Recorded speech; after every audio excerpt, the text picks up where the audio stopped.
J-Lo is a dangerous assassin with an axe to grind in The Mother, a Netflix original from director Niki Caro, who did Whale Rider, North Country, and the live-action version of Mulan, the latter of which was not that well received but had really good action, a big old budget, and Niki Caro did the best she could.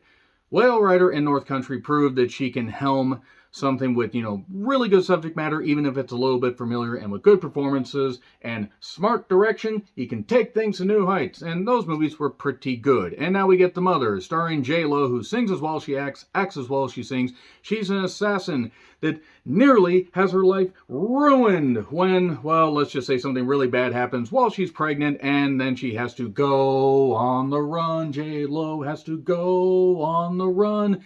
Her daughter's in foster care and she's aware, but J-Lo must go on the run. Okay, enough of that.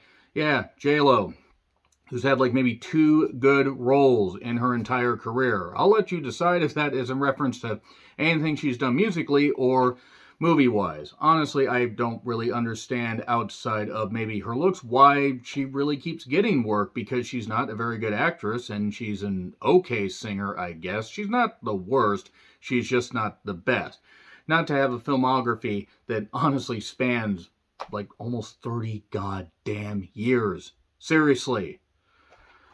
3 people wrote this. It took 3 people to write this movie. The story and some of the writing credit goes to Misha Green, who did Lovecraft Country, and Andrea Berloff, who did Straight Outta Compton and The Kitchen, and then Peter Craig, who's done movies such as The Town, Hunger Games Mockingjay Part 1 and 2. They're doing another Hunger Games. Christ knows why, but nevertheless, Bad Boys for Life, The Batman, and Top Gun Maverick. I really liked The Batman and Top Gun Maverick. Bad Boys for Life was okay. So 3 people writing a movie about J-Lo being an assassin. And they were able to write enough material for about 80 minutes of a 117-minute runtime. Good job there. To call this movie generic would be an understatement. I pretty much knew this wasn't going to be very good within the first few minutes, but I was like, okay, you know what, bad openings, that doesn't mean that the movie can't get better. In this case, I was right. It could get a lot worse. A whole lot worse.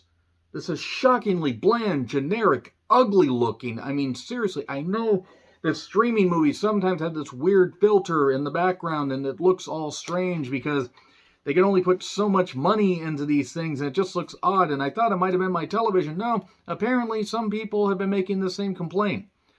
Netflix at times can do some really, really great stuff. This is almost as bland as The Gray Man. Doesn't have nearly as much money put into it as The Gray Man, which had like $200 million put into it reportedly. Where does Netflix keep getting this money? Where are they getting this money? Are they making deals with alien overlords?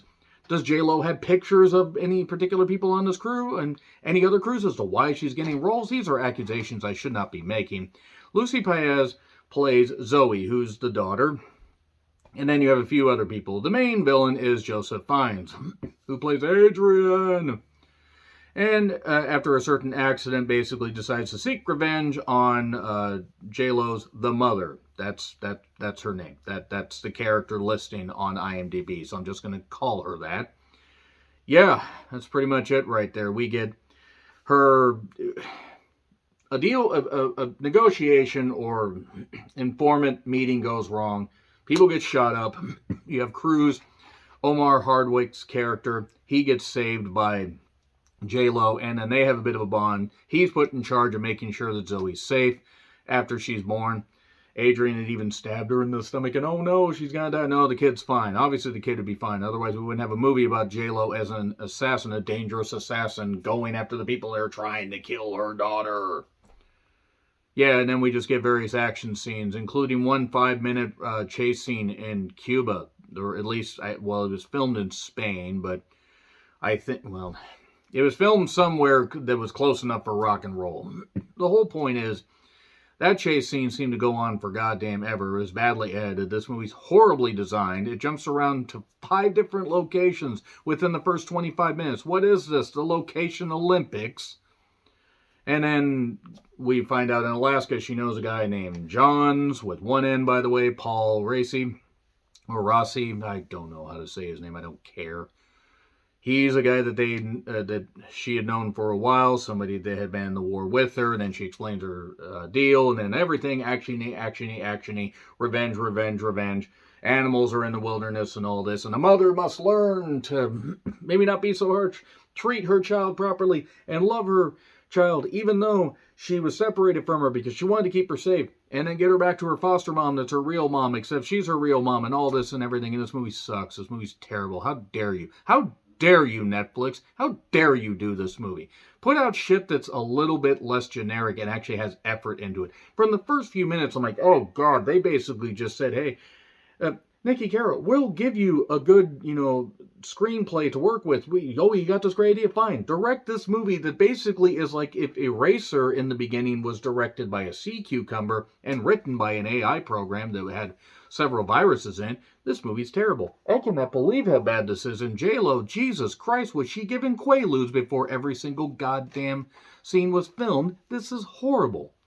Horrible. Everything about this is generic. Everything's sanded off to the point that it's all safe. Nobody's in danger. Everybody, obviously, when they find out they're going to meet their end, they're like, okay, good, thank God I'm being written off of this shit so I can just go to another project. That's what I'd think if I was on something like this. I did laugh at the name Tlingbit, or Tlingit Bay. Tlingit. Tlingit just sounds like something that, nerds would come up with, for the bedroom. Tlingit. Lay. So anyway, yeah. Actiony, shoot 'em up. Boring. J-Lo can't act for shit. Stop giving her acting roles. She's got enough money. I think a lot of her lack of acting has seeped into Ben Affleck, who proved he can act. But they were together, then they got separated, and they were never ever going to get back together. But Taylor Swift was wrong. They got back together. I don't know what I'm on about. This movie's on Netflix if you want to check it out. By God, see if you find it any more or less generic than I did. I hated this movie. I absolutely hate it. I'm getting into spoilers. Not that spoilers will take very long because this movie sucks. 3, 2, 1, spoilers. So, yeah.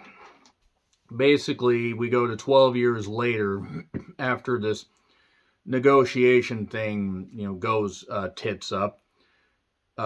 Cruz, Omari Hardwick's character, gets shot, but somehow gets saved by the mother. And then she gets stabbed by Adrian, Joseph Fiennes' character, but blows up part of the bathroom, or part of the house. And his face gets all scarred up. And 12 years later, after being in Alaska, we see... We get a overarching story about a mother wolf with pups, and how the mother just wants to protect the pups. At one point, the mother wolf gets injured. Don't worry, she recovers, seemingly, somehow, through the miracle of editing. That's good, though. I know it's the wilderness, but I'm glad that the animals are fine. Yay! We just get ridiculous action, and we get this point in this... I think we're back in the continental U.S. and they're at this park. Zoe's there, and then this one van races in, and then this other van pulls up. Way to be inconspicuous, guys. Yeah, nobody would spot you at all. J-Lo's there just shooting them, but Zoe gets taken. So then they got to go to Cuba. Good job, by the way, hiding the stunt doubles. I know that J-Lo is either close to or over 50, and I get that being a big-name actress doesn't matter. Man, woman, animal, vegetable, mineral. You want to protect your asset. There are certain things that they want to do, unless you're Tom Cruise and you're a garden gnome and you just want to do every goddamn stunt that you can. Yes, you want to protect your actor, but good God, you could have at least shot this better. This is like watching True Lies when Arnold Schwarzenegger was going down the hill.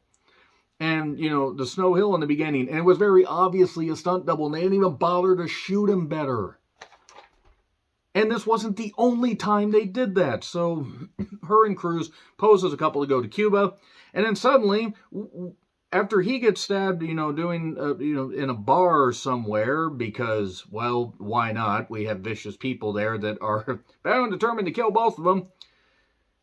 There was this one person that she was chasing after. That the mother was chasing after. They had just done coke, so he was all raring to go. He throws a barrel at her running down a stairwell like he's fucking Donkey Kong. And the goddamn stunt double, like, Jesus Christ, come on, come on, come on. And then they managed to get him. This chase felt like it went 15 minutes and it went 5. And that was it. Crew's moving remarkably well for a man who was stabbed in the shoulder, by the way. And then they capture the guy. J-Lo gets upset with what he's not revealing, so she kicks him over and he gets stabbed through the goddamn neck. And then we find out that she was in Afghanistan. She was trained by the guy, Adrian. And then it turns out that Adrian may be the father of the kid, may not be. I don't really know, and I don't care. I don't give a shit. So then she found out that Adrian and other people that she was involved with, this is in the flashback, by the way, were involved in child labor stuff. Oh no, shocking. We're using children from underprivileged countries to be child labor. That's not good. Let's not do that. Who is the father? Who cares is what I noted. The editing is all shit. The acting is all shit. And that's not even a fault of the actors, the way the characters are written. 3 fucking people to write this. Maybe that was just to handle J-Lo's large ego. A large ego for somebody that is lucky that she is even in Hollywood. Because if it wasn't for her fucking looks, she wouldn't even get a goddamn bit of a sniff. Because she doesn't really have any talent. And she finds Zoe, but Zoe is bonded with William. There's this big old shootout and everything among this house that has all this foliage around. All these people get shot and killed. Now we're to Moline, Illinois. What is this? Again, the fucking Location Olympics 2028. J-Lo, ends up leaving, William to care for Zoe again. And then, just by the miracle, in this abandoned stretch, this 4-way crossway, a car hits him. Adrian kidnapped Zoe. And the mother just happens to be there, witnesses William getting shot. So Zoe's all upset. They go on the run. They go to a diner. They end up buying a truck. And then they go back to Alaska. And then she has to teach her how to hunt. She has to teach her daughter how to hunt. Too many pronouns, pal. Sorry, Vince McMahon. We get Bambi jokes. I'm not eating Bambi. I'm not eating rabbit. I'm not doing this. I mean, I can understand Zoe being upset because her mother has never been in her life. And the only mother she knows is the foster mother, whose name escapes me because, honestly, I don't give a shit. Nothing against the actress. I just don't give a shit about this movie. And teach a 12-year-old to drive and shoot. God, it's like a metaphor for the continental U.S. right now. Nevertheless, we see that the wolf pup, or the wolf mother is hurt. So Zoe helps bring the mother back to life. Well, heal her with food and everything. And she feeds the pups while the mother's recovering, but one of the pups bites her because it's still a wolf pup. It's still an animal in the wild. And then she has to teach her this. And then Adrian arrives with a whole bunch of other shit. After Zoe had put her name in, or, given her real name when she had gotten bitten and taken to the clinic. Apparently the one clinic in Tlingit Bay. Tlingit.